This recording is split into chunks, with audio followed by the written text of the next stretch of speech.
আমার বাসা যখন জিজ্ঞেস করবে যে ছেলেটা কি করে, তখন যে আমি বলবো ছেলেটা বেকার। তারা যে না করবে এই নাটক করতে, হ্যাঁ করতে পারবো না আমি হ্যাঁ করতে।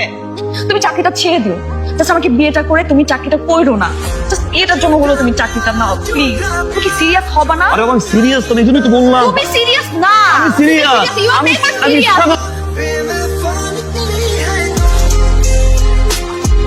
স্যার একজন ম্যাডাম এসে বসে আছে, আপনার সাথে দেখা করবো।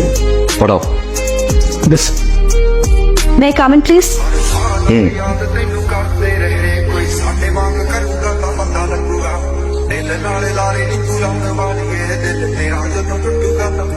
দুই বছর একটা রিলেশন ধ্বংস করেছে দিশা।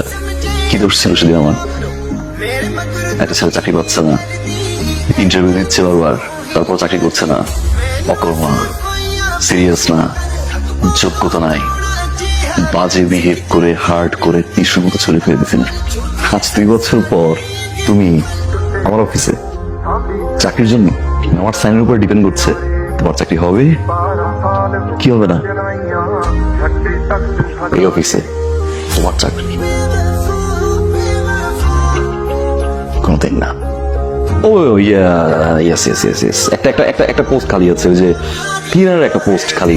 কেন স্যার? তোমার ডেস্কে। স্যার আমি তো ইন্টারভিউ দিলাম না। এটা মুরব্বীদের কাছ থেকে কথা শুনেছেন, প্রথমে দর্শনদারি পরে বিচারি। চেমের হাসি এত সুন্দর, ডেফিনেটলি ভালো মিছে বলবো। Thank you so much sir. Welcome to my company pizza. Thank you sir. You are hired. Biltu যাও, রুম দেখে নিয়ে আসো। আমার টেক্সট রেডি? জি ম্যাডাম, আপনারটা রেডি আছে।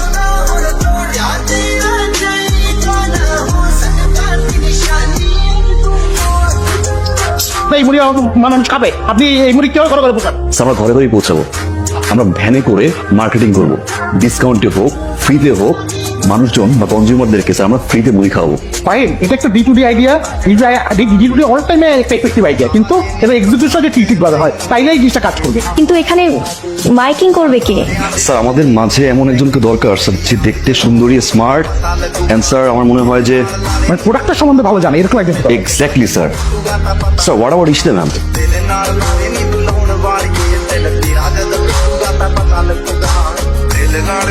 আমি কেন ফেলে যাব? কোম্পানির মালিকদের সব ড্রয়িং সেটে তো করেন, আর আপনি একটা কাজ করতে পারবেন না, তো এটা নিয়ে আপনি কোনো কথা বলছেন না। যে হয়ে পারেন আপনাকে বলছি, যেতে পারেন ব্যাংকগুলো লাভ করবে। একবার খেলে জীবনে বলতেন না এই মুড়ি, জীবনে একবার খাবেন সারা জীবন মনে রাখবে। 30 টাকা, 35 টাকার মাল 30 টাকা। জীবনে একবার খেলে সারা জীবন মনে রাখবে।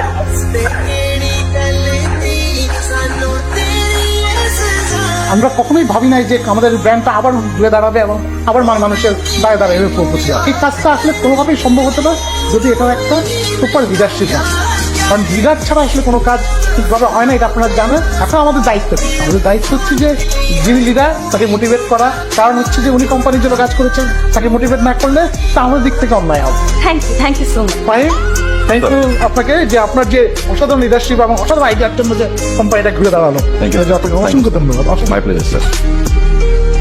ਰਾਸ ਨਾ ਆਇਆ ਤੈਨੂੰ ਨੀ ਜੋ ਦਿਲ ਦਾ ਮਹਿਲ ਬਣਾਇਆ ਸੀ, ਤੋੜ ਕੇ ਮੋਤੀ ਫੁੱਲਾਂ ਦੇ ਉਸ ਮਹਿਲ 'ਚ ਬੂਟਾ ਲਾਇਆ ਸੀ, ਨੀ ਜਿਵੇਂ ਸਾਨੂੰ ਛੱਡ ਗਈਆਂ ਨੀ ਤੂੰ ਅਲੜੇ ਜਦੋਂ ਤੈਨੂੰ ਕੋਈ। আপনারা দুজনে স্মার্ট, বুদ্ধিমান, কাজও ভালো বুঝেন, কিন্তু কোনো এক কারণে আপনাদের সাথে আমাদের সিঙ্ক হচ্ছে না। একবার একটা ঝামেলা আপনি পাকাচ্ছেন, কোম্পানির ব্র্যান্ড ভ্যালু নেমে যাচ্ছে, আবার একটা ঝামেলা আপনি পাকাচ্ছেন। এরকম বিড়াল খেলাটা তো আসলে কোম্পানির জন্য সুখকর না, সেটা আপনারা বুঝতে পারতেছেন। আমি তোমাকে অনেক ভালোবাসতাম, যদি তুমিও আমাকে কখনো কম ভালোবাসবেনি।